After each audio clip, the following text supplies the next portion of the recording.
மறைந்திருக்கும் உண்மைகள் என்கின்ற நூலிலே ஓஷோ எழுதுகிறான். ஓஷோவை படிச்சு பாருங்க. என்ன சொல்லுங்க அவனுடையது. அவன் சொல்றான், ஒருவன் தற்கொலை செய்து கொண்டு இறந்து விட்டான், அவனை புதைத்து விட்டார்கள். நான் அந்த ஃபியூனரலுக்கு போயிட்டு வந்தேன், இறுதி சடங்கு ஈமச்சடங்குக்கு போயிட்டு வந்தேன். எனக்கு ஒரு சந்தேகம். ஓஷோ எழுதுகிறார், எனக்கு ஒரு சந்தேகம். அவன் அறையை பார்க்கிறேன், கோடுகளும் கருப்பும் சிவப்புமான கோடுகள் நிறைந்திருக்கிறது அவனுடைய அறை. புத்தகங்கள் இங்கேயும் அங்கேயும் சிதைந்து கிடக்கின்றன. இத்தகைய அறையில் ஒருவன் 24 மணி நேரம் இருந்தாலே அவன் தற்கொலை செய்து கொள்வான். அவன் எப்படி 3 மாதம் தாக்கு பிடித்தான் என்பது எனக்கு சந்தேகமாக இருக்கிறதுன்னு எழுதுறான். அவன் சொல்ற ஒரு நுட்பமான வார்த்தையை சொல்றேன். வாசித்து அனுபவம் இருப்பதனால் எனக்கு புரிகிறது. வாசிக்கும் அனுபவம் இருக்கின்றவர்கள் புரிந்து கொள்வீர்கள்.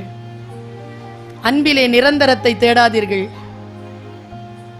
அன்பிலே நிரந்தரத்தை தேடாதீர்கள். அது ஒரு மலர் போல் முழுமையாக மலர்கிறது. அந்த வினாடியை அனுபவித்துக் கொள்ளுங்கள். அதில் நிரந்தரத்தை தேட வேண்டும் என்றால் காகித பூக்களைத்தான் நாட வேண்டி வரும் என்று எழுதுறான். புத்தி கலண்டு போச்சுங்க எனக்கு. அவன் சொல்லுகின்ற வார்த்தை. ஓஷோ எல்லாம் ஓஷோ எனக்கு ஒரு புத்தகத்தை ரெக்கமெண்ட் பண்ணார். உங்களுக்கு அந்த புத்தகத்தை ரெக்கமெண்ட் பண்றேன், முடிஞ்சா படிச்சு கடந்துருங்க. இந்த உலகத்திலேயே சிறந்த புத்தகங்கள் 10 புத்தகங்களை எடுத்துக்கொள் என்றால் அந்த 10 புத்தகங்களில் முதலாவதாக நான் ஒரு புத்தகத்தை எடுப்பேன்ங்கிறான் ஓஷோ. 8000 சொற்கள் தெரிந்தவன். நமக்கெல்லாம் எத்தனை சொற்கள் தெரியும்? சில 1000, சில 100. அதையே தான் திருப்பி திருப்பி பேசுகிறோம். அவன் 8000 சொற்களுக்கு உரியவன். நிறைய வாசிப்பு பழக்கம் கொண்டவர் ரஜினிஷ். அவர் அறிமுகம் செய்து நீ வாசித்துக்கொள் என்று தந்த புத்தகம் மிர்தாதின் புத்தகம், the book of Mirdad. What a பியூட்டிஃபுல்ங்கிறார் அவர். என்னே ஒரு அழகுங்கிறார். நான் படித்துக் கொண்டிருக்கிறேன். மிக ஆழமான புத்தகம். நம்மை அடுத்தடுத்த நான் ஒரு விஷயத்தை சொல்றேன், சொல்லுவதற்கு கடல் அளவு இருக்கிறது. அடுத்தாண்ட வந்தால் அழைத்தால் மீண்டும் வந்து மீதி இருப்பதை பேசுகிறேன். கடல் அளவு இருக்கிறது. இருக்கின்ற சிறு சிறு சொட்டுகளை ருசித்து பார்க்கிறதற்கு இல்லையா, அது அலாதியான அவ்வளவுதான் நான் தெளித்திருக்கிறேன். வாசிக்கின்ற அனுபவம் பெறுங்கள். கீழே விழுந்துட்டு இருக்கிறவன் ஒருத்தன், கீழே வந்து பாம்பு கூட்டம் இருந்தது, மேல புலி நின்றுட்டு இருந்தது, அவன் பிடிச்சிட்டு இருந்ததே ஒரு பாம்பை தான். இருந்தாலும் அன்னார்ந்து பார்த்தா ஐயோ நம்ம ஒரு தேன் சொட்டு நாக்கில் விழுந்த உடனே சூப்பர் நானா. அப்படி இருக்குங்க ஒரு புக்கு வாசிச்சா. சுற்றி இருக்கக்கூடிய 1000 பிரச்சனைகள். ஒருத்தர் கேட்டாரு, நான் யோகா செய்தால் சந்தோஷமாக இருப்பேனா? குருநாதர் சொன்னார், நீ யோகா செய்தால் உன்னை சுற்றி இருக்கின்றவர்கள் சந்தோஷமாக இருப்பார்கள். நல்ல புத்தகம் வாசிக்கக்கூடியவர்கள் சுற்றி இருக்கின்றவர்களை சந்தோஷமாக வைத்துக் கொள்வார்கள். ஏனென்றால் தேவையில்லாத குப்பைகள் சேராது. இருக்கின்ற குப்பைகள் அகற்ற தெரியும், சிறகை விரிக்க முடியும். சொன்னான் இல்லையா பாரதிதாசன், செம்புட்பறவையே சிறகை விரி எழு பற. எனக்கு பாரதிதாசனோட ஜாலி ஆயிடுவேன். எனக்கு தெரிஞ்சுங்க, என் வாசிப்பு அனுபவம் ரொம்ப குறைச்சல் தான். 10 பேரை பட்டியலிட்டா எனக்கு பிடித்தமானவர்கள் வேறு. நான் கம்பனையும் வள்ளுவனையும் பாரதியையும் ரொம்ப ரசிச்சு படிக்கிறவர்.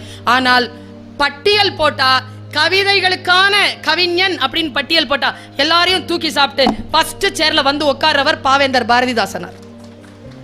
என்ன கவிதைங்க மனுஷன் பா.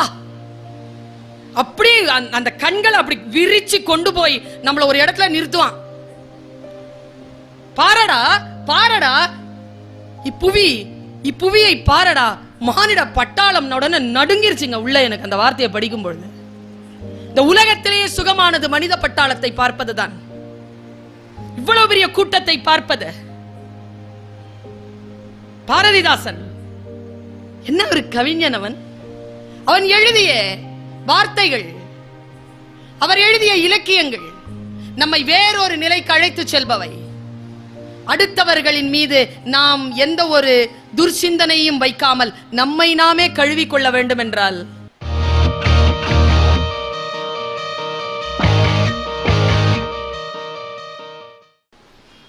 நான் வாசிப்பை நேசிப்பவள். எதுவாக இருந்தாலும் ஒரு முறை வாசித்துக் கொண்டிருந்தேன், ஒரு புத்தகத்தை வாசித்துக் கொண்டிருந்தேன்.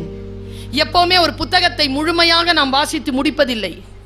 இந்த புக் ஃபேர்லாம் சென்னையிலலாம் இப்படி இருக்காதுங்க, பெருந்திருவிழா. 2013ஆம் ஆண்டுன்னு நினைக்கிறேன். விற்பனை ஆன காசு எவ்வளவு தெரியுமா? 8 கோடி ரூபாய்க்கு புக் வித்திருக்கு. ஆனா ஆய்வாளர்கள் என்ன சொல்றாங்க தெரியுமா? வாசிக்கும் பழக்கம் குறைஞ்சிருக்கு. புக்கு வாங்குறோம், வாசிக்கிறது இல்லை. வாங்குறது பெருமை, மிட்டாய் வாங்குற மாதிரி வாங்கிக்கிறோம். முழுமையான ஒரு புத்தகத்தை வாசித்து முடித்த அனுபவத்தை பெறக்கூடியவர்கள் பாக்கியசாலிகள். முழுமையா வாசிக்கிறது இல்ல. அண்ணா கரீனினான்னு ஒரு புக்குங்க, டால்ஸ்டாய் எழுதினது. அதை வாசித்து நான் முடிப்பதற்கு எனக்கு 13 நாட்கள் ஆயின. வாசித்து முடித்துவிட்டு நான் என்னையே கண்காணித்தேன். 48 மணி நேரமானது நான் அடங்க. அதற்கு பெயர்தான் அனுபவம். அந்த அனுபவத்தை மற்றவர்கள் தந்துவிட முடியாது. பலாப்பழம் எப்படி இருக்குன்னு சொல்லுங்க பாப்போம். சாப்பிட்டா எது சொன்னாலும் பலாப்பழம் சாப்பிடுவது போல் ஆகாது இல்லையா? அந்த ருசியை சொல்லிட முடியுமா? மாம்பழம் எப்படி இருக்கும் சொல்லிட முடியுமா? சொல்லவே முடியாது.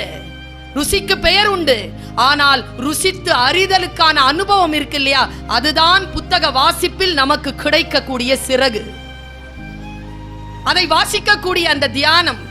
யாரோ ஒருத்தங்க என்னை விட சத்தமா பேசிட்டு இருக்கிறாங்க, அவங்கள விட சத்தமா நான் பேசிட்டு இருக்கிறேன். புரியுதா? உங்களுக்கு புரியுது, எனக்கு கேக்குது. அதனால் அதை விட சத்தமாக பேச தோன்றுகிறது. சில காட்சிகளில் நுட்பங்கள் இருக்கு. அந்த தேவராஜன் சார் சில விஷயங்கள் பேசினாருங்க, ரொம்ப ஆழமான அனுபவத்தை பேசினாருங்க. அவரு கொஞ்ச நேரம் தான் பேசினாரு. அந்த அனுபவம் இருக்குல்ல. நான் காலிபனுடைய ஒரு கவிதை படிச்சேன், பல நாள் தூங்கலிங்க. அந்த கவிதை படிச்சுட்டு புரிஞ்சிருச்சுன்னு வச்சுக்கோங்களேன், ரசனை உள்ள இருந்ததுன்னு வச்சுக்கோங்களேன், இம்சைங்க அது. அந்த இம்சை தாங்க சொர்க்கம். அது இல்லையே, அதுக்கு தொலைச்சிட்டோமே. அவன் சொல்றான், காலிப் சொல்றான், நீயும் நானும் பிரிந்து விட வேண்டும் என்று முடிவானதற்கு பிறகு வீட்டுக்கு போய் யோசிச்சு பாருங்க. இந்த ஒரு விஷயம் போதும். இன்னைக்கு உங்களுக்கு இன்னொரு விஷயமும் சொல்லிட்டு போயிருக்கிறார், கூடவே இதுவும் வச்சுக்கோங்க. கேட்பதனால் வரக்கூடிய சுகம். நீயும் நானும் பிரிந்து விட வேண்டும் என்று முடிவானதற்கு பிறகு உனக்கும் எனக்கும் நடுவில் எதற்கு பகை என்ற புதிய உறவு? ஏ அப்படின்னு நான் நீயும் நானும் பிரியணும்னு முடிவு பண்ணிட்டோம், அவ்வளவுதானே. நடுவில் எதுக்கு பகைங்கிற புதிய உறவு? உலகத்திலேயே ஆகப்பெரிய தண்டனை என்ன தெரியுமா? அவனோடு எந்த உறவும் இல்லாமல், அவளோடு எந்த உறவும் இல்லாமல் இருப்பது. பகை வெறுப்பு எல்லாம் கூட உறவுதான். அது கூட இல்லாமல் இருப்பது எவ்வளவு பெரிய தண்டனை தெரியுமா? அதே எழுத்தாளன் எழுதுகிறான், தகித்து இருக்கிறேன், தாகமாக இருக்கிறது, கடல் அளவிற்கு நீர் இருந்தாலும் குடித்து விடுவேன், அன்புக்காக அலைகிறேன். ஏ பெண்ணே, காதலிக்க மாட்டாயா? பரவாயில்லை. தாகமாக இருக்கிறது, தண்ணீர் கேட்கிறேன், கடலில் நீர் இல்லை, காணல் நீராவது கிடைக்காதா? நீ காதலிக்கவில்லை என்றாலும் பரவாயில்லை பெண்ணே, ஒரு துரோகமாவது செய்து விட்டு போ. இப்படி எழுதுறாங்க ஒருத்தன். அந்த நினைப்பிலேயே வாழ்ந்துருவோம்ல, அந்த துக்கத்திலேயே வாழ்ந்துடலாம்லங்கிறான். அந்த வெறுமை, அந்த அனுபவம், அந்த வலி. நான் இன்னொரு கவிதையை சொல்றேன். வாசிப்பதனால் கிடைக்கக்கூடிய பேரின்பம். ஒருத்தன் கவிதை எழுதுறான்னா அது அவனுக்கு இம்சைங்க. அதை வாசிச்சு நாம அடையிற அந்த அனுபவம் இருக்குல்ல, அது அலாதி. அது நம்மில் பல பேர் பெறுவதே இல்லை. இதோ உள்ளே முங்கி முங்கி கிடக்கின்றன பல நூல்கள், பல சொற்கள், பல கோடி சொற்கள் உள்ளே இருக்கின்றன. நான் இதை சொல்றேன் உங்களுக்கு. இதை ஒரு எழுத்தாளர் என்னிடத்தில் சொன்னார். அவருடைய பெயர் அழகிய பெரியவன். அவரை நான் ஒரு நிலையில் சந்திக்கிறேன். அவர் கவிதை அனுபவத்தை பேசிக் கொண்டிருக்கிறார். வல்லிசை என்கின்ற ஒரு நூலை அவர் எழுதியிருக்கிறார். பல நூல்கள் அவர் எழுதியிருப்பது, அதில் வல்லிசை என்கின்ற இப்பொழுது சமீபத்தில் வந்திருக்கிறது. அவர் அவருடைய எழுத்து அனுபவத்தை பற்றி பேசிக்கொண்டே இருக்கின்ற பொழுது கவிதை அனுபவத்திற்குள் வந்தார். கவிதை அனுபவத்தை அவர் பேசி முடிக்கிறாருங்க. நான் கேட்கிறவதான், சொல்றவர் அவர், ஆனால் அவர் அழுகிறார். பேசிக்கிட்டே என்னிடத்தில் பேசிக்கிட்டே அழுகிறாருங்க. கண்ணில எல்லாம் கண்ணீர். நான் அவரையே பார்த்துட்டு இருக்கேன். என்னன்னா ஏன் கலங்குறீங்க? எப்படி எழுதுறான்ல, எப்படி பாருங்கிறாரு. அவருக்குள்ள ஒரு சிறகம் முளைக்குதுங்க. ஒரு பறவை பறந்து போவதை நான் பார்க்கிறேன். அனுபவ ரீதியா அவர் சொல்ற அந்த கவிதை எது தெரியுமா? வேற எதுவும் கிடையாது. பாருங்க, ஜீசஸ இயேசு கிறிஸ்துவ சிலுவையில் அரைஞ்சிட்டாங்களாம். அத ஒரு கவிஞன் காலடியில உட்கார்ந்துகிட்டு இப்படி பாக்குறான். அவன் எழுதுறான் கவிதை. நான் கவிதையா இதை சொல்லிருவேங்க. நீங்க கிறிஸ்துவனா இருக்க வேண்டிய அவசியம் இல்லை. இந்த மனநிலையில மட்டும் நீங்க கூடு விட்டு கூடு பாஞ்சிங்கன்னா உங்களால இப்ப அழ முடியும். இந்த அனுபவத்துக்குள்ள வந்தீங்கன்னா இப்ப அழ முடியும். என்ன அனுபவம் தெரியுமா? அவர் எழுதுறார், ஜீசஸ் கிரைஸ்ட பாக்குறாங்க. முள் கிரீடம் அப்படி வச்சிருக்குது, ரத்தம் வருது. இதுதான் காட்சி. காட்சி பார்த்துட்டார். காட்சி பார்த்து விட்டு அந்த லெபனான் கவிஞன் எழுதினான், என்ன கருணையான உலகம். யாரு? இயேசு கிறிஸ்து. என்ன கருணையான உலகம். முல்லை விதைத்தால் ரோஜா அல்லவா முளைக்கிறது. விதைத்தது முள், வெளியில் வந்த ரத்தத்தை ரோஜான்ட்டாங்க. அவன் இதுதான் ஒரு கவிஞனுடைய பார்வை. அந்த அன்பின் பெருவழிக்குள் நம்மை அழைத்து செல்லுகின்ற துணிச்சல் கவிஞனுக்கு உண்டு, எழுத்தாளனுக்கு உண்டு. நான் எப்பவுமே சொல்லுவது உண்டு, பெரிய பெரிய புத்தகங்களை வாசிக்கின்ற பொழுதெல்லாம் என்ன எப்படி எழுதியிருப்பானுங்க. உண்மையா நான் சொல்றேன், எழுதக்கூடியவனுக்கு இருக்குல்ல நீண்ட ஆயுள்ங்க. யாரை பற்றி எழுதுகிறார்களோ அவர்களுக்கும் நீண்ட ஆயுள். 2 ஆயுளையும் அவங்க சேர்ந்து எத்தனை வருஷங்க வாழலாம்? ஒரு மனுஷன் சங்க இலக்கியத்துல செல்வ கடுங்கோ வாழியாதன் என்கின்ற மிகப்பெரிய தமிழ் அரசனை ஒருத்தன் பாடுறான். எப்படி பாடுறான் தெரியுமா? பகுருளி ஆற்றின் மணலினும் பலவே.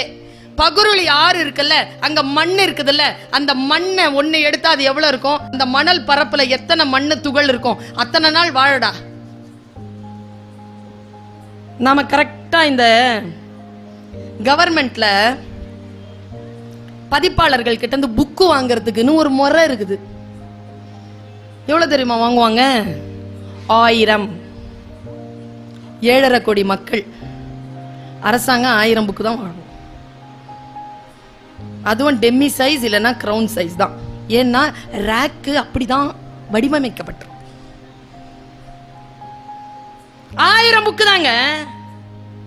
7.5 கோடி மக்கள் நிக்கிறோம். அதனால் தான் உதயச்சந்திரன் போன்றவர்கள் புத்தக கண்காட்சி அறிமுகம் செஞ்சுட்டு போனாங்க 2006 அரசாங்கத்தின் வழியாக. செல்வ கடுங்கோ வாழியாதன் அவ எப்படி வாழ்த்துறா? அவ்வளவு நாள் வாழு. சரி, நான் கேக்குறேன், சங்க இலக்கியம் இப்ப சொல்லிட்டாரு அவரு, கிமு 6ஆம் நூற்றாண்டுன்னு சொல்லிட்டாரு. கிமு 6ஆம் நூற்றாண்டுல இருந்து ஒரு நாள்ல எடுங்களேன், இப்ப வரைக்கும் வாங்கல, எத்தனை வருஷங்க, எத்தனை நாளுங்க? அவன் வாழறானா இல்லையா? 2019 அக்டோபர் மாசம் 6ஆம் தேதி வரைக்கும் செல்வ கடுங்கோ வாழியாதனை பேசிட்டு இருக்கோமா இல்லையா? அவன் எழுதுனது உண்மை ஆயிடுச்சா இல்லையா? அவன் வாழ்ந்துட்டு இருக்கிறானா இல்லையா? இவ்வளவுதாங்க எழுத்துக்கு இருக்கக்கூடிய ஆற்றல். எது பதிவு செய்யப்படுகிறதோ அது வரலாறாக மாறுகிறது. பெரிய சோகம் என்ன தெரியுமா? உதயச்சந்திரன் சார் பேசிட்டு இருக்கும் போது என் மனசுல தோணுச்சு, என்ன சொல்றதுன்னு தெரியல எனக்கு. சேத்தன், ஆதன் அப்படிங்கிற தமிழ் பேர்லாம் இருக்கான். 3000 வருஷத்துக்கு முன்னால நான் தமிழ் மக்கள் வாழ்ந்தாங்கன்னு சொல்லிட்டு இந்த தலைமுறை தோண்டி பார்த்தா எல்லாம் கிடைக்குது. இன்னும் 3000 வருஷத்துக்கு நம்மள தோண்டி பார்த்தா என்ன கிடைக்கும் அவனுங்களுக்கு? சுரேஷ், நிதிஷ், பஷிஷ், புஷிஷ் இப்படிலாம் பேர் வச்சுட்டு இருக்கிறான். என் பேரை என்னன்னு தெரியலங்க, எங்க அம்மா அப்பா வச்சுட்டு போயிட்டாங்க. பருவின்னா நட்சத்திரங்களின் கூட்டம்னு அர்த்தம். அரசி சுல்தான் ஆனா. நான் நட்சத்திர கூட்டங்களின் அரசி. நட்சத்திரங்களின் அரசின்னு பேர் வச்சா எவ்வளவு சூப்பரா இருந்திருக்கும். பர்வீன் சுல்தானாவோட அழகா இருக்கா இல்லையா? ஒருத்தர் சொல்றார் சரவணா ஸ்டோர்ஸ், லலிதா ஜுவல்லரி. தோண்டி எடுத்தா அவன் சொல்லுவாங்க நான் தாங்க வாழ்ந்தேன்னு அவன் சொன்னானா, இல்லன்னு சொல்றதுக்கு தரவே கிடையாது. ஆமான்னு ஒத்துக்கிட்டு போக வேண்டியதுதான். நம் அடையாளங்கள் எப்படிமா போறது? வலதுபுறம் போப்பா. என்ன வலதுபுறம்னா ரைட்ல போ, அப்படி தமிழ்ல சொல்லு அப்படிங்கிறா. மொழி, அறிவு, புத்தி இழந்து நிற்கிறோம். வாசிக்கின்ற பொழுதுதான் அதில் இருக்கக்கூடிய ஆழமும் அதில் இருக்கக்கூடிய அகலங்களும் அதில் இருக்கக்கூடிய நியாயமும் நமக்கு தெரிகிறது. நேற்று அந்த பெரியவர் என்னிடத்துல சொன்னாரு, 200 வருஷத்திற்கான தஸ்தாவேஜுகளை எடுத்து பார்த்தா, சொக்கலிங்கம் சார் சொன்னாரு, எடுத்து பாருங்க இப்படி இருக்குமா, பேர் இருக்குமா, வேலைன்னு இருக்குமா, நிலக்கிழார் இல்லனா ஸ்லாஷ் போட்டு சுகஜீவனம்னு இருக்குமா. மதம்ல என்ன இருக்கும்னு நினைக்கிறீங்க? 100 வருஷத்தினுடைய தஸ்தாவேஜுகளை எடுத்து பாருங்க, கோப்புகள் எடுத்து பாருங்க, இந்த மண்ணுக்குரிய கோப்புகளை எடுத்து பாருங்க. அதுல என்ன மதம்னு போட்டிருக்கோம்னா சிவ மதம்னு இருக்குமா, இந்து மதம்னு இருக்காதான். அவர் சொன்னாரு. எங்கே போயிட்டு நம்முடைய அடையாளங்கள்? எங்கே தொலைத்து நிற்கிறோம் நம்முடைய அடையாளங்களை? எங்கிருந்து மீட்டெடுப்பது? வாசிக்கின்ற பொழுதும் புத்திசாலிகளை, அறிவார்ந்த மக்களை, ஆன்றோர்களை சந்தித்து அவர்கள் வார்த்தைகளை கேட்கின்ற பொழுதும் நமக்குள் சிறகுகள் முளைக்கின்றன. நமக்கான அடையாளங்களை நாம் தேடி பயணிக்கிறோம். ரசனையை, அந்த புள்ளிய மொத்தம் மாத்தி விட்டுருங்க. புத்தகத்தை அந்த குழந்தைகள் வாசிச்சிருவாங்க இல்லையே. நாம் அவர்களுக்கு அந்த புத்தகங்களை வாசிக்கக்கூடிய வாய்ப்பை கொடுக்கிறது இல்லையே. இந்த கொள்ளிக்கட்டைய ஒண்ணு வச்சுக்கிட்டு முடிஞ்சு போச்சுங்க. இதுக்குள்ளேயும் ஏதோ ஒன்று வாசித்துக் கொண்டுதான் குழந்தைகள் இருக்கிறார்கள். ஆனால் என்ன வாசிக்கிறார்கள்? புத்தகம் வாசிக்கக்கூடிய ஒரு வாய்ப்பை இது பறித்துக் கொண்டிருக்கிறது. இது அல்ல. புத்தகங்களை புரட்டி வாசிக்கிறது இருக்கல, அது ஒரு தாய் தன்னுடைய குழந்தையை எடுத்து அள்ளி கொண்டு இருப்பது போல். நான்லாம் என்னுடைய புத்தகம் இந்த இதை திறந்து பார்த்தீங்கன்னாலே 2 புக் இருக்கு. அந்த சாலையை கடக்கின்ற பொழுது குழந்தை ஒரு தாயின் கரத்தை பிடிப்பது போல் நான் புத்தகங்களின் கரங்களை பிடித்துக் கொண்டிருப்பவள். வாசிக்கின்ற பொழுதுதான் தெரிகிறது உலகத்தில் நாம் கடக்க வேண்டிய, அறிந்து கொள்ள வேண்டிய தூரம் இன்னும் அதிகமாக இருக்கிறது. ஆனால் நாம் தான் மிகச் சிறிய அளவிலே சிந்தித்துக் கொண்டிருக்கிறோம். என கேட்டா 80 வயது 90 வயதில் யாரேனும் இருந்தால் அவர்களை நான் வெறும் மனிதர்கள் என்று சொல்லவே மாட்டேன். அது நூலகம், அது ஒரு நூலகம். அதுகிட்ட உட்கார்ந்து கத்துக்கலாம், என்னென்னமோ கத்துக்கலாம். ஆனால் உட்கார்ந்து கற்றுக்கொள்ள வேண்டிய மொழி இல்லையே இன்னைக்கு. அந்த மொழியின் வாசிப்பு எப்படி வரும்? புத்தகங்களை வாசிப்பதனால் மொழியின் வாசிப்பு வரும். இன்னைக்கு எழுதுறானே மெசேஜ்ல, வேர் ஆர் யூ. சரி, வேறுங்கிறது WHERE தானே, கரெக்டா சொல்றேனா? WR இல்லனா வெறும் ஆர். வே R, WR, where are you. அவ்வளவுதாங்க. ஒருத்தர் இறந்து போறாங்க, கொஞ்சம் கூட மனிதாபிமானமே இல்லாம RIPங்கிறான். அப்படின்னா என்ன? Rest in peace. அத கூட மனசால சொல்ல தெரியலங்க. ரெஸ்ட் இன் பீஸ் நீ எழுத விரல் இருந்தா போவோம். அதையும் RIPன்னு சுருக்கிற. மொழி இல்லையா? மொழியை முழுமையாக வாசிக்கணும் இல்லையா? முழுமையாக அறிந்து கொள்ள வேண்டும் இல்லையா? அது எவ்வளவு பெரிய பேரு! மனிதன் கண்டுபிடித்த ஆயுதங்களிலேயே அற்புதமான ஆயுதம் இல்லையா மொழி? அந்த மொழியை வாசிப்பதில் இருக்கக்கூடிய பெருமை, வாசிப்பதில் இருக்கக்கூடிய தெளிவு நம்மில், நம்முடைய அடுத்த தலைமுறையில் குறைந்து கொண்டு வருகிறது. சாமான்யமாக நான் ஒரு மந்திரத்தை சொல்றேன். இதுவரைக்கும் நீங்க அந்த மந்திரத்தை எப்படி புரிஞ்சுக்கிட்டீங்கன்னு தெரியாது. கேள்விப்பட்டிருப்போம், புரிந்து கொண்டு இருக்க மாட்டோம். நல்லா தெரிஞ்சுக்கோங்க, கல்வி என்பதும் வாசிப்பு என்பதும் ஒன்றை வாசிப்பதனால் இன்னொரு புத்தகத்தை இப்படித்தான் வாசிக்க வேண்டும் என்று புரியும். ஒத்த செருப்புன்னு ஒரு படம் வந்துச்சுங்க, வந்திருக்கு, இப்போ இருக்கு. அந்த படத்தை நான் பார்த்தேன். பார்த்துவிட்டு பார்த்திபன் அவர்களிடத்தில் பேசினேன். சார், அந்த ஜானர் ரொம்ப நல்லா எடுத்திருக்கிறீங்க. அவர் ஒரே ஒரு விஷயம் சொன்னார், ரொம்ப நன்றி பேராசிரியர், நீங்க ஒரே ஒரு வேலையை மட்டும் செய்யுங்க, 2வது தடவை அதை பாருங்க. ஏன்னு கேட்டேன். முதல் தடவை வெறும் சஸ்பென்ஸாவே இருக்கும், 2வது தடவை நீங்க அதை பார்த்தீங்கன்னா தான் அது உத்தி புரியும்னு சொன்னார். ஒரு கலைஞனாக அவர் சொல்கிறார், ஒரு பார்வையாளனாக நான் அதை கற்கிறேன். ஒரு மிகப்பெரிய குற்றச்சாட்டை நான் சொல்லவா? இங்கே இருக்கக்கூடிய நம்மில் பல பேருக்கு படம் பார்க்க தெரியாது, தெரியுமா? படம் பார்க்க தெரியாதுங்க. நாம் பார்ப்பதெல்லாம் படம் இல்லைங்க. ஏங்க, துப்பாக்கினா சுடணுங்க, துப்பாக்கினா சுடணும், புல்லட் போய் தொலைக்கணும் இல்லையா? பேசிக் பிசிக்ஸ் 10th வரைக்கும் படிச்சிருக்கிறேன் நான். பிசிக்ஸ் இல்லை, +1 +2 கூட படித்தேன். பியூர் சயின்ஸ் ஸ்டூடெண்ட் நான். பிசிக்ஸ் படித்தேன். பேசிக் பிசிக்ஸுங்க. தமிழ் சினிமா எப்படி எடுக்கிறாங்க? சில சினிமாக்கள் சொல்கிறேன், பார்க்க தெரியாத சினிமாக்களை பார்க்கிறோம் இல்லையா? அந்த சினிமால என்ன சொல்றாங்க?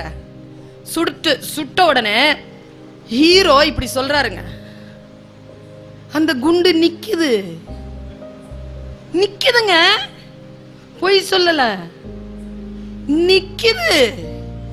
அவர் அப்படியே அதை பார்க்கிறாரா, அது பயந்து நடுங்குது.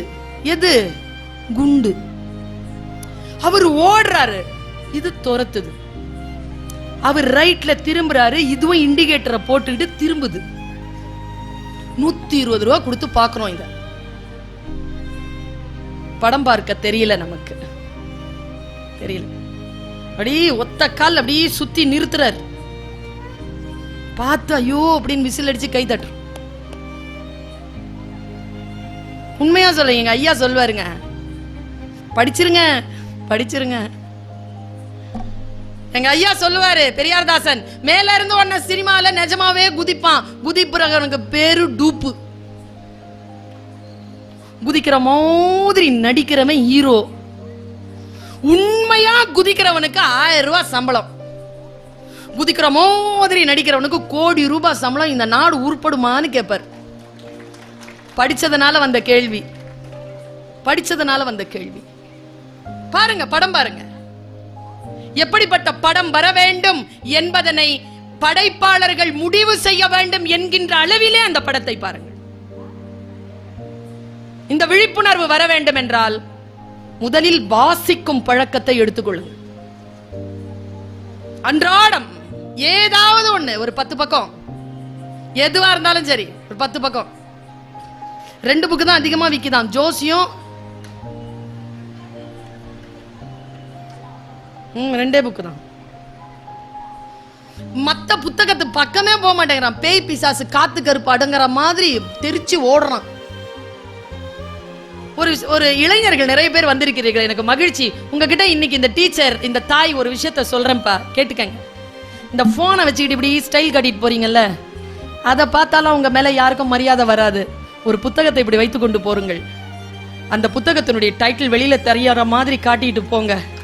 இந்த சமூகம் உங்களை திரும்பி பார்க்கும். முக்கியமான பையன் போறான் போல இருக்க. புத்தகத்தை கையில் எடுத்து போகின்ற பழக்கம். சில பேரை வாசித்தால் தாங்க தெரியுது இவங்க யார், இவர்கள் என்ன செய்தார்கள். சமீபத்தில் பகத்சிங் நான் ஏன் நாத்திக நானேன்னு சொல்லிட்டு ஒரு புக்கு, அதை பிரிண்ட் பண்ணார், பப்ளிகேஷனுக்கு போட்டாருங்கிறதுனாலேயே ஜீவாவுக்கு அரெஸ்ட் வாரண்ட் வந்திருக்கு. இப்போ ஃப்ரீயா கிடைக்குது அந்த புக்கு, வாங்கி படிங்க. நான் ஏன் நாத்திக நானேன்னு எழுதியிருக்கான் மனுஷன். 24 வயசு, 24 வயசுங்க. அவரை பற்றி ஒரு அந்த ராணுவ அதிகாரியினுடைய மகள் பகத்சிங் பற்றி சொல்லுவதாக ஒரு படம் வந்திருக்கு ஹிந்தில. ஒரு விஷயம் அறிஞ்சு கொள்ளும் பொழுது வரக்கூடிய பெருமிதம் இருக்கல, அது ரொம்ப அலாதிங்க. அதுல அவ சொல்றா, அவன் தூக்கு தண்டனைக்கான தேதி அறிவித்த அந்த வினாடியை அவன் எப்படி இருந்தான்னு சொல்லிட்டு அவர் எழுதுறாருங்க டைரியில. அவன் மாறவே இல்லையா. அவன் அந்த தூக்கு தண்டனைக்கான நாள் நெருங்குகின்ற அளவிற்கு கூட அவனிடத்தில் பதட்டம் வரலையா. அவர் எழுதுறார் ஒரு விஷயத்தை, எனக்கு ஆச்சரியமா இருந்தது. உன் கடைசி ஆசை என்னன்னு கேட்ட பொழுது பகத்சிங் சொன்னது ஸ்வீட் கேட்டான்னு சொல்லி தானே கேள்விப்பட்டிருக்கோம். வேறு ஒரு உண்மையை சொல்லிக்கிறேன். அவர் சொன்னாராம், அந்த மலம் அள்ளுகின்ற சகோதரி ஒரு தாய் இருக்கிறா, அந்த தாய் கிட்ட எனக்கு சப்பாத்தி பண்ணி கொடுக்க சொல்லுங்க, ரொட்டி. அவ ஓடி வந்திருக்கா, நான் மலம் அள்ளுறவ, நான் உனக்கு சமைச்சு கொடுக்க முடியாது சாமி. அப்போ பகத்சிங் சொன்ன பதிலை இந்த ராணுவ அதிகாரி எழுதுகிறார், போய் சமைச்சு கொடு ஆயி. இல்ல நான் சமைச்சு கொடுக்க முடியாது, நான் மலம் அள்ளுறவ. ஒருத்தனுடைய மலம் அள்ளுறவளே அம்மாவா இருக்கும் பொழுது நீ இத்தனை பேருடைய மலம் அள்ளுறியே, நீ அம்மாவுக்கெல்லாம் அம்மா இல்லையா? நான் இப்ப அம்மாவுக்கு எங்க போவேன், நீ ரொட்டி சுட்டுத்தான். நானா இதான் பகத்சிங். வாஞ்சிநாதன் வாயில சுட்டுக்கிட்டான்ல, அவரை பற்றி ஒரு குறிப்பு பார்த்தேன்.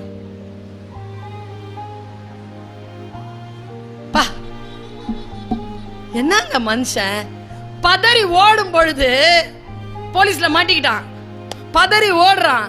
முன்னால 2 டாய்லெட் இருக்குது, லேடிஸ் டாய்லெட், ஜென்ஸ் டாய்லெட். பதட்டத்துல கூட லேடிஸ் டாய்லெட் குள்ள போலங்க அந்த வீரன், பார்த்து ஆண்கள் டாய்லெட் குள்ள போனான். அப்ப அவனுடைய ஜேப்ல பிளாட்ஃபார்ம் டிக்கெட் வாங்கிட்டு தான் போனான். இந்த குறிப்புகள்லாம் தாங்க அசைக்குது. யார் இவர்கள்? காலையில ஒரு குறிப்பு சொன்ன அந்த காலேஜ்ல திருப்பூர் குமரன் இறந்தார்ல, 22 வயசு. அவங்க வைஃபுக்கு அப்ப வயசு 12. அந்த அம்மா 96 வயசு வரைக்கும் வாழ்ந்திருக்கு. கொடுமை என்ன தெரியுமா? 96 வயசு வரைக்குமே குமரனுடைய விதவையாகவே வாழ்ந்திருக்கிறார்.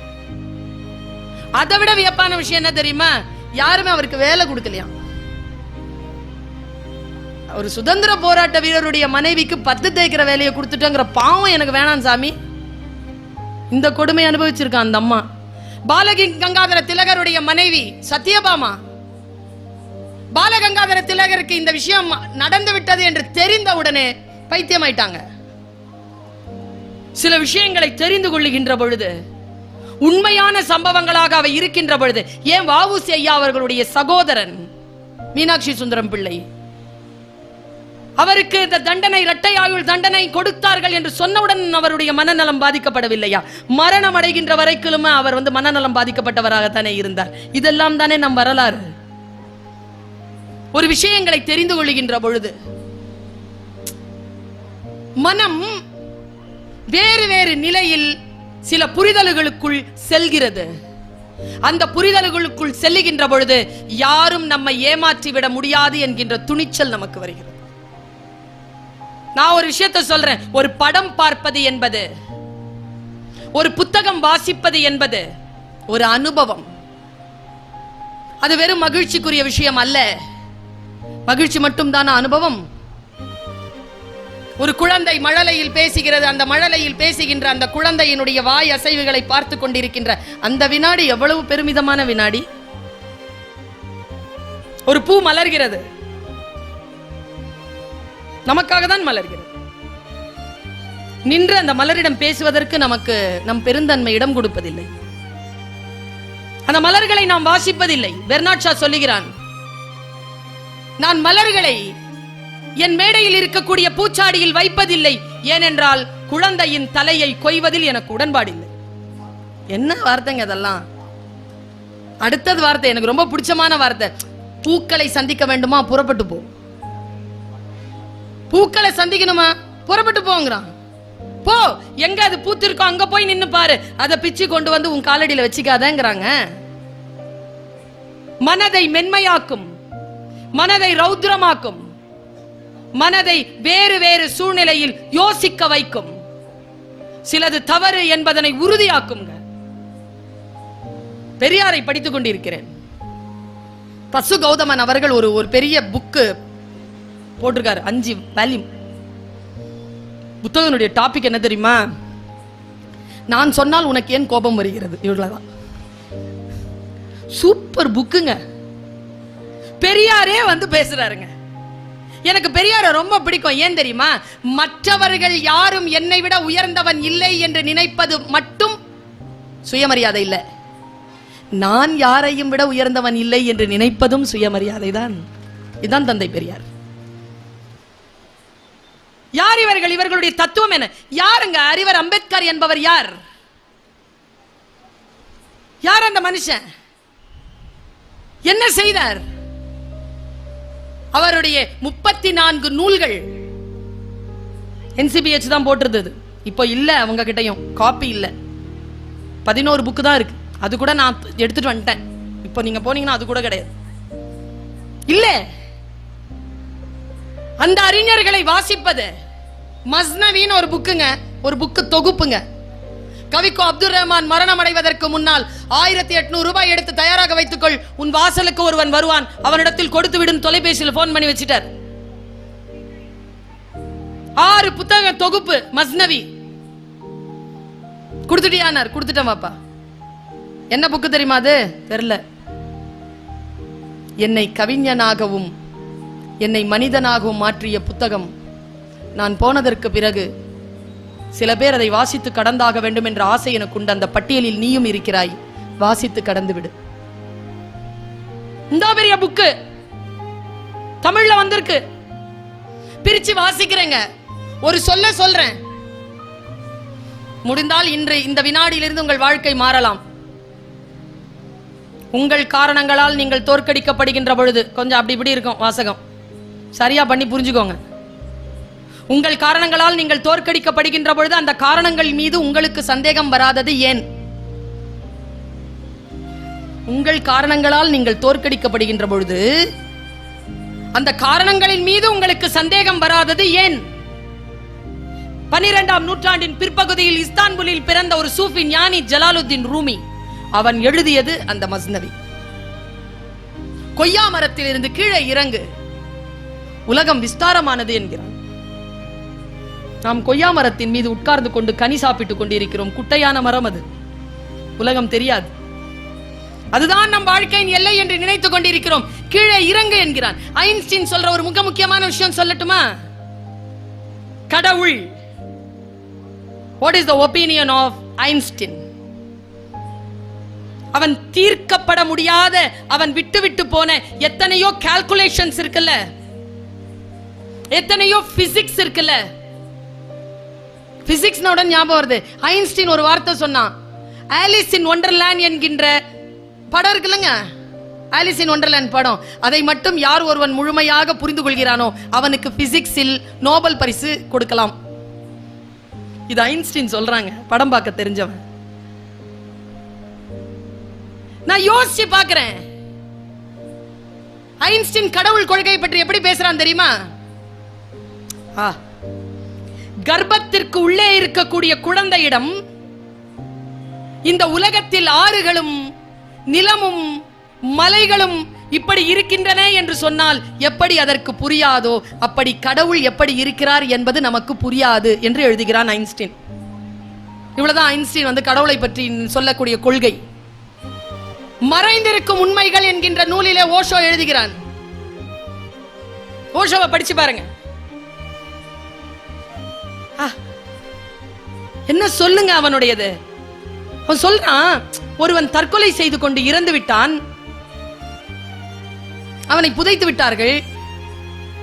நான் அந்த ஃபியூனரலுக்கு போயிட்டு வந்தேன், இறுதிச் சடங்கு ஈமச்சடங்குக்கு போயிட்டு வந்தேன். எனக்கு ஒரு சந்தேகம். ஓஷோ எழுதுகிறார், எனக்கு ஒரு சந்தேகம். அவன் அறையை பார்க்கிறேன், கோடுகளும் கருப்பும் சிவப்புமான கோடுகள் நிறைந்திருக்கிறது அவனுடைய அறை. புத்தகங்கள் இங்கேயும் அங்கேயும் சிதைந்து கிடக்கின்றன. இத்தகைய அறையில் ஒருவன் 24 மணி நேரம் இருந்தாலே அவன் தற்கொலை செய்து கொள்வான். அவன் எப்படி 3 மாதம் தாக்கு பிடித்தான் என்பது எனக்கு சந்தேகமாக இருக்கிறதுன்னு எழுதுறான். அவன் சொல்ற ஒரு நுட்பமான வார்த்தையை சொல்றேன். வாசித்து அனுபவம் இருப்பதனால் எனக்கு புரிகிறது. வாசிக்கும் அனுபவம் இருக்கின்றவர்கள் புரிந்து கொள்வீர்கள். அன்பிலே நிரந்தரத்தை தேடாதீர்கள். அன்பிலே நிரந்தரத்தை தேடாதீர்கள். அது ஒரு மலர் போல் முழுமையாக மலர்கிறது. அந்த வினாடியை அனுபவித்துக் கொள்ளுங்கள். அதில் நிரந்தரத்தை தேட வேண்டும் என்றால் காகித பூக்களைத்தான் நாட வேண்டி வரும் என்று எழுதுறான். புத்தி கலண்டு போச்சுங்க எனக்கு. அவன் சொல்லுகின்ற வார்த்தை, ஓஷோ எல்லாம் ஓஷோ எனக்கு ஒரு புத்தகத்தை ரெக்கமெண்ட் பண்ணார். உங்களுக்கு அந்த புத்தகத்தை ரெக்கமெண்ட் பண்றேன், முடிஞ்சா படிச்சு கடந்துருங்க. இந்த உலகத்திலேயே சிறந்த புத்தகங்கள் 10 புத்தகங்களை எடுத்துக்கொள் என்றால் அந்த 10 புத்தகங்களில் முதலாவதாக நான் ஒரு புத்தகத்தை எடுப்பேன்ங்கிறான் ஓஷோ. 8000 சொற்கள் தெரிந்தவன். நமக்கெல்லாம் எத்தனை சொற்கள் தெரியும்? சில 1000, சில 100. அதையே தான் திருப்பி திருப்பி பேசுகிறோம். அவன் 8000 சொற்களுக்கு உரியவன். நிறைய வாசிப்பு பழக்கம் கொண்டவர் ரஜினிஷ். அவர் அறிமுகம் செய்து நீ வாசித்துக்கொள் என்று தந்த புத்தகம் மிர்தாதின் புத்தகம், the book of Mirdad. What a பியூட்டிஃபுல்ங்கிறார் அவர். என்னே ஒரு அழகுங்கிறார். நான் படித்துக் கொண்டிருக்கிறேன். மிக ஆழமான புத்தகம். நம்மை அடுத்தடுத்த நான் ஒரு விஷயத்தை சொல்றேன், சொல்லுவதற்கு கடல் அளவு இருக்கிறது. அடுத்தாண்ட வந்தால் அழைத்தால் மீண்டும் வந்து மீதி இருப்பதை பேசுகிறேன். கடல் அளவு இருக்கிறது. இருக்கின்ற சிறு சிறு சொட்டுகளை ருசித்து பார்க்கிறதற்கு இல்லையா, அது அலாதியான, அவ்வளவுதான் நான் தெளித்திருக்கிறேன். வாசிக்கின்ற அனுபவம் பெறுங்கள். கீழே விழுந்துட்டு இருக்கிறவன் ஒருத்தன், கீழே வந்து பாம்பு கூட்டம் இருந்தது, மேல புலி நின்றுட்டு இருந்தது, அவன் பிடிச்சிட்டு இருந்ததே ஒரு பாம்பை தான். இருந்தாலும் அன்னார்ந்து பார்த்து ஐயோ நம்ம ஒரு தேன் சொட்டு நாக்குல விழுந்த உடனே சூப்பர் நானா அப்படி இருக்குங்க ஒரு புக்கு வாசிச்சா. சுற்றி இருக்கக்கூடிய 1000 பிரச்சனைகள். ஒருத்தர் கேட்டாரு, நான் யோகா செய்தால் சந்தோஷமாக இருப்பேனா? குருநாதர் சொன்னார், நீ யோகா செய்தால் உன்னை சுற்றி இருக்கின்றவர்கள் சந்தோஷமாக இருப்பார்கள். நல்ல புத்தகம் வாசிக்கக்கூடியவர்கள் சுற்றி இருக்கின்றவர்களை சந்தோஷமாக வைத்துக் கொள்வார்கள். என்றால் தேவையில்லாத குப்பைகள் சேராது. இருக்கின்ற குப்பைகள் அகற்ற தெரியும், சிறகை விரிக்க முடியும். சொன்னான் இல்லையா பாரதிதாசன், செம்புட்பறவையே சிறகை விரி எழு பற. எனக்கு பாரதிதாசனோட ஜாலி ஆயிடுவேன். எனக்கு தெரிஞ்சுங்க, என் வாசிப்பு அனுபவம் ரொம்ப குறைச்சல் தான். 10 பேரை பட்டியலிட்டா எனக்கு பிடித்தமானவர்கள் வேறு. நான் கம்பனையும் வள்ளுவனையும் பாரதியையும் ரொம்ப ரசிச்சு படிக்கிறவர். ஆனால் பட்டியல் போட்டா, கவிதைகளுக்கான கவிஞன் அப்படின்னு பட்டியல் போட்டா எல்லாரையும் தூக்கி சாப்பிட்டு ஃபர்ஸ்ட் சேர்ல வந்து உட்கார்றவர் பாவேந்தர் பாரதிதாசனார். என்ன கவிதைங்க மனுஷன் பா! அப்படி அந்த கண்களை அப்படி விரிச்சு கொண்டு போய் நம்மள ஒரு இடத்துல நிறுத்துவான். பாரடா பாரடா இப்புவியை பாரடா, மானிட பட்டாளம் உடனே நடுங்கிருச்சுங்க உள்ள. எனக்கு அந்த வார்த்தையை படிக்கும் பொழுது இந்த உலகத்திலேயே சுகமானது மனித பட்டாளத்தை பார்ப்பதுதான். இவ்வளவு பெரிய கூட்டத்தை பார்ப்பது. பாரதிதாசன் என்ன ஒரு கவிஞன்! அவன் எழுதிய வார்த்தைகள், அவர் எழுதிய இலக்கியங்கள் நம்மை வேறொரு நிலைக்கு அழைத்து செல்பவை. அடுத்தவர்களின் மீது நாம் எந்த ஒரு துர்சிந்தனையும் வைக்காமல் நம்மை நாமே கழுவிக்கொள்ள வேண்டும் என்றால், ஒரே ஒரு கேள்வியை கேட்டு நான் போயிடுறேன். யாராவது சொல்ல முடியுமா மன தூய்மைனா என்னங்க? பெரியவங்க நிறைய பேர் இருக்கிறீங்கல்ல, சொல்லுங்களேன். மன தூய்மைனா என்ன? பட்டியல் தானே போடுவோம். ஒண்ணுன்னு சொல்ல முடியாதுல்ல? ஒரு பாயிண்ட் சொல்ல முடியுமாங்க? மன தூய்மைக்கு ஒரு பாயிண்ட் சொல்ல முடியுமா? சொல்ல முடியாதுங்க. 10 பாயிண்ட் சொல்லணும் மன தூய்மைனா.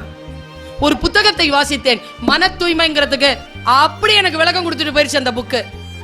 எந்த மனம் அமைதியாக இருக்கிறதோ அது தூய்மையாக இருக்கிறதுன்னு அர்த்தம். அது ஒரு நிலை. அமைதியா இருந்தா அது ரொம்ப கிளீனா இருக்குன்னு அர்த்தம். சைலண்டா இருந்தா, எந்த சிந்தனை இல்லாம சைலண்டா வச்சிருக்கிறோமா? அடிச்சாம் பாருங்க ஒரு ஆளு, உடம்ப அசைச்சு பழக்கணுமா, மனசை அசைக்காம பழக்கணுமா? இந்த ரெண்டுத்துக்கும் அதான் வித்தியாசம். என்ன கேட்டா, ஸ்போர்ட்ஸ் ஒரு ஓட்டப்பந்தயத்தில் இருக்கும் பொழுதும் ஒரு கால்பந்தாட்டத்தில் இருக்கின்ற பொழுதும் ஒரு கிரிக்கெட்ல இருக்கும் பொழுதும் 100% இல்லைன்னா நம்ம ஆட்டத்தில் இருக்க முடியாது. அப்படி ஒரு புத்தகம் வாசிக்கின்ற பொழுது 100% இல்லை என்றால் அந்த புத்தகத்தை வாசிக்க முடியாது.